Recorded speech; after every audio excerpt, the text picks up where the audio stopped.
তেহরানের আকাশ আজ আর নীল নয়, এক কুচকুচে কালো বিষাদের চাদরে ঢাকা। কিন্তু সেই বিষাদকে এক সেকেন্ডেই জ্বালিয়ে ছারকার করে দিচ্ছে কোটি জনতার বুকে জ্বলতে থাকা প্রতিশোধের আগুন। লাখো মানুষের চোখের সামনে শুয়ে আছেন ইরানের সর্বোচ্চ নেতা আয়াতুল্লাহ আলী খামিনির নিথর কফিন, আর তার পাশে রয়েছে এক নিষ্ঠুর হামলায় ঝাঁঝরা হয়ে যাওয়া তার স্ত্রী, বোন ও স্বজনদের মরদেহ। কান্নার সেই রোল মুহূর্তের মধ্যেই রূপ নিয়েছে এক প্রলয়ঙ্কারী রোষানলে। সেখানে এখন আর কেউ কাঁদছে না, চারিদিকে শুধু একটাই হুঙ্কার, প্রতিশোধ, নিষ্ঠুর প্রতিশোধ। জানাজার ঠিক আগ মুহূর্তে মাইক্রোফোন হাতে নিলেন বিখ্যাত ইরানি কবি মোহাম্মদ রাসূলি। তার মুখ থেকে বের হওয়া প্রতিটি শব্দ যেন আস্ত একটা মিসাইল।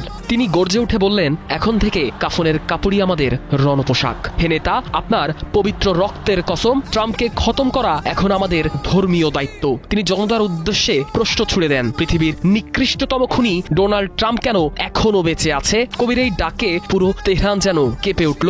আমেরিকা নিপাত যাক আর ইসরায়েল ধ্বংস হোক স্লোগানে।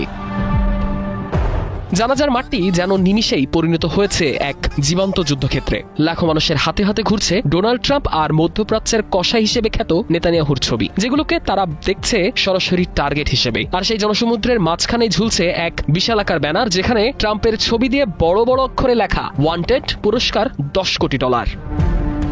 ক্ষুব্ধ ইরানিরা ট্রাম্পের সেই ছবির ওপর থুতু ছিটিয়ে লাথি মেরে তাদের বুকের ভেতরের জমানো ঘৃণার বহিঃপ্রকাশ ঘটাচ্ছে। গেল 28 ফেব্রুয়ারি সেই ভয়াবহ যৌথ হামলায় খামিনি শুধু একা যাননি, তার পুরো পরিবারই শেষ হয়ে গেছে। এমনকি গুরুতর আহত অবস্থায় হাসপাতালে লড়ছেন মোস্তফা খামিনি। সেই দগদগে ক্ষত এখন ইরানিদের পাগল করে তুলেছে।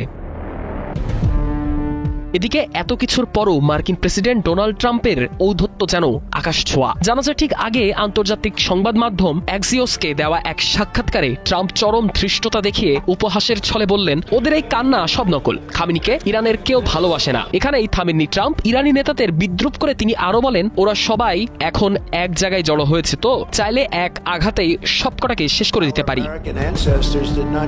ট্রাম্পের এই বিস্ফোরক মন্তব্য জ্বলন্ত আগুনে একেবারে পেট্রোল ঢেলে দিয়েছে। এর ফলে মধ্যপ্রাচ্যের শান্তি আলোচনায় সমস্ত নীল নকশা এখন খামিনির কফিনের পাশে ধুলোয় মিশে গেছে। আমেরিকা বনাম ইরানের এই সংঘাত এখন আর কেবল ভূ রাজনীতিতে সীমাবদ্ধ নেই, এটি রূপ নিয়েছে এক ভয়ঙ্কর ব্যক্তিগত প্রতিহিংসার রুদ্ধশ্বাস অধ্যায়ে। তেহরানের এই অস্ত্রসিক্ত রাজপথ থেকে ধেয়ে আসা প্রতিশোধের যে প্রলয়ঙ্কারী ঝড় আমেরিকার দিকে এগোচ্ছে, ডোনাল্ড ট্রাম্প কি পারবেন সেই ঝড় সামলাতে? সাদমান ইসলাম, ৭১।